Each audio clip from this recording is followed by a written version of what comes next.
तो क्या आप जानना चाहते हैं कि यूट्यूब से वीडियो कैसे डाउनलोड करते हैं? तो बने रहिए इस वीडियो के साथ। सबसे पहले आपको क्रोम ब्राउज़र ओपन करना है। इसमें यूट्यूब ओपन करें और इसे डेस्कटॉप सा वर्जन में खोल लें। खोलने के बाद ये कुछ आपको इस तरह का दिखेगा। अब आपको अपनी वीडियो सर्च करनी है जो इसे आप डाउनलोड करना चाहते हैं। मैं यहाँ पर अपनी इंट्रो सर्च कर रहा हूँ, टेक्नो कुंडल भरकर।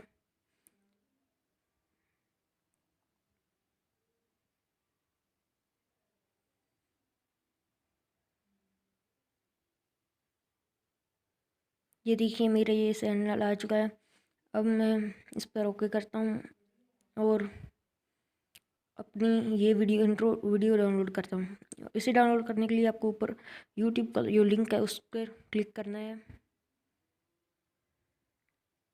जो ऊपर दिया है लिंक उस पर, और YouTube.www के आगे SS टाइप कर देना है और एंटर दबा दें।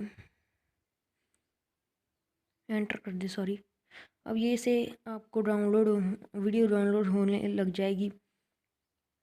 यहाँ पर एक डाउनलोड का बटन आएगा, ऐसे ये देखिए ये आ चुका है। अब इसे डाउनलोड कर लें। अब आपकी वीडियो डाउनलोड हो गई है।